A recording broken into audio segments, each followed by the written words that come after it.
Okay, so I want you to imagine this scenario and think beyond, just the sports field for a second. You are barely 18 minutes into a critical mission, something you absolutely have to win, and it's a catastrophic failure. You're down 21-0. The whole organization is just reeling.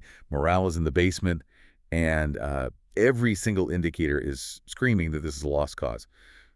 Most teams, they hit the panic button. They fold. But this story, it's an extraordinary blueprint for what happens when that doesn't happen.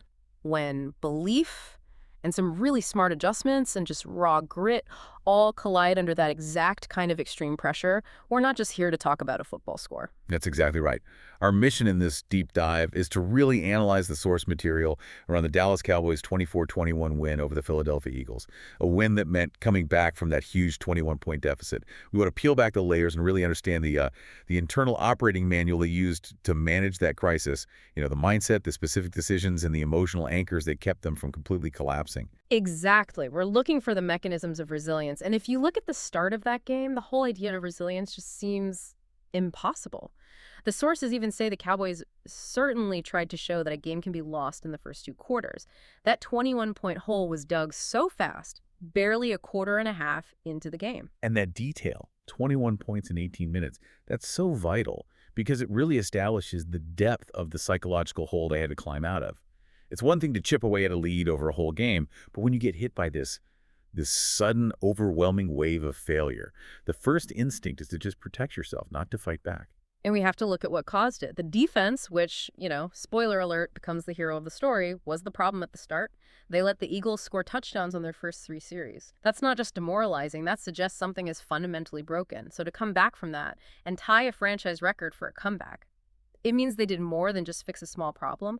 They rewrote their whole approach mid-game. So let's talk about that rewrite. How do you instill the kind of mental discipline you need to absorb a punch like that and not just collapse? The sources are pretty clear that the foundation for this wasn't some magic play call. It was philosophical, and it was driven by Coach Brian Schottenheimer. And what's fascinating here is how Schottenheimer frames the whole thing. His core philosophy, and this is really just organizational patience, right, is that the game can't be won in the first, second, or third quarters. It can only be won in the fourth.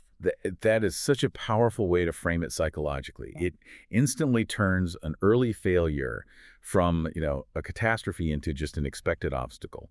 It forces patience. It's basically saying, we haven't even gotten to the decision point yet, so everybody just stop panicking. Precisely. And if you apply that to, say, a business context, it's the idea that you absorb early market losses or a product failure without just abandoning your entire long-term strategy. That doctrine is the safety net, but the real test is whether the team actually believes it when the scoreboard says 21-0.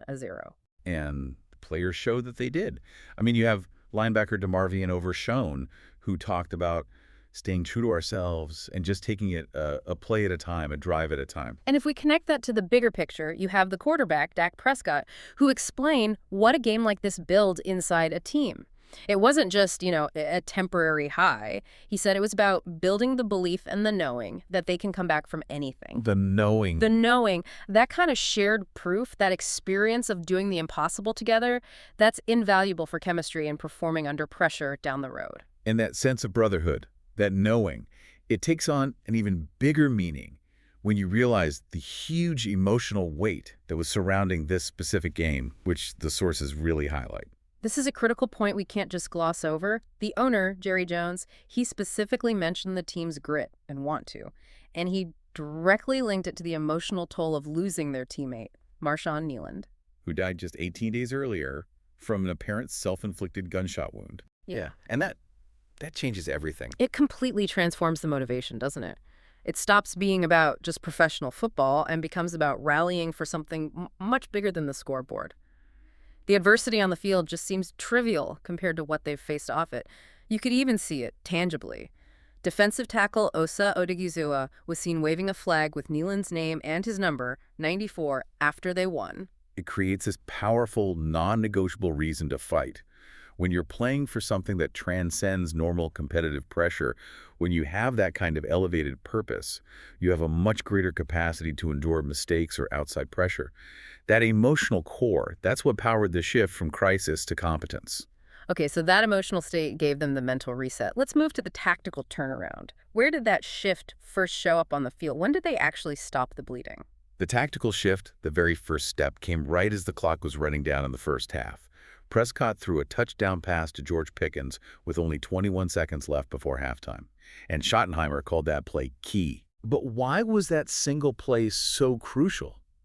I mean, it still left them down by 2 full scores, 21-7. Right, but it broke the shutout, and it reset the internal narrative completely. Going into the locker room down 21-0 carries a kind of psychological defeat that can feel impossible. But going in down 21-7, that creates a tangible, achievable goal for the second half. Score first, make it a one-score game, and suddenly all the pressure flips back onto the Eagles. Exactly. It was a tactical success that was built on that philosophical framework of wait for the fourth quarter. And then after that, the defense just stepped up with an absolutely astonishing shift in performance. Astonishing is the right word. Remember, they gave up 21 points in the first 18 minutes. For the next 42 minutes of that game, they did not give up a single point. Wow. A complete defensive lockdown. They totally neutralized the Eagles' biggest threats. That is just a staggering turnaround. It suggests the mental shift wasn't just don't panic, but a return to really focused technical execution. Saquon Barkley, who is an explosive player, was held to just 22 rushing yards. For the whole game, they just choked out the Eagles' ground game. And that sustained defensive dominance, that's really the engine of the comeback, frankly. It gave the offense the breathing room it needed to slowly, methodically climb back. And the culmination of all that effort, the play that tied the score 21-21, was Prescott's 8-yard touchdown run, where he went airborne, flipping into the end zone with about 11 and a half minutes left. It was pure drama, but it was also the physical proof of that new belief. But the sources are clear that even after they tied the game, they kept making mistakes. They continued to shoot themselves in the foot. They still weren't playing perfectly. Not at all. They had 2 offensive turnovers, a really costly roughing the punter penalty, and then Brandon Aubrey missed a 51-yard field goal in the third quarter. He pulled it a little left. Those are all momentum killers, even when you're on a roll. For sure. They had to maintain their focus despite all these new setbacks. Which brings us to a moment that really defines a coach's role in a crisis. That high-stakes decision in the fourth quarter. Game's tied, less than 4 minutes to go, and Schottenheimer has a choice. And this is where we move from general resilience to specific leader-level accountability. Game is tied. They have a chance for a short field goal to take the lead, but Schottenheimer decides against it. He goes for it on 4th and goal from the 1-yard line. And they get stopped. They get denied. And that decision is just a massive calculated risk in that moment. I have to question that, though. If your defense is playing historically well like they were, wouldn't the safer percentage play be to take the 3 points? Go up 24-21, trust your defense to hold and secure the lead? Risking it all on the 1-yard line seems almost reckless. It does feel reckless, I agree, especially in a game this important. But it does raise a question, right? Was that decision motivated by a belief in the offense or maybe a lack of faith in the kicker, Brandon Aubrey, who had just missed that 51-yarder? That's a good point. The sources give us Schottenheimer's perspective on the role itself. He talked about the extreme difficulty, the time pressure of the job, saying, you make decisions in 10, 15, 20 seconds. You don't have 5 minutes to talk about it. So it's a gut call. It's a gut call, and he took accountability. He admitted that the defense ultimately bailed him out, which he said was sometimes a good thing for a coach. That self-awareness is interesting. He's acknowledging the risk failed, but he was rescued by another unit's sustained excellence. And that defense basically set the stage for redemption, for his decision and for the player who needed it most, Brandon Aubrey. Redemption was definitely in the air. The defense delivers one final critical stand, and it's Osa Odighizuwa, the player carrying all that emotional weight for his teammate, who gets a huge sack on Jalen Hurts. It pushes the Eagles out of field goal range and gives the Cowboys the ball back for one last chance. And here's where it gets really good. The final drive.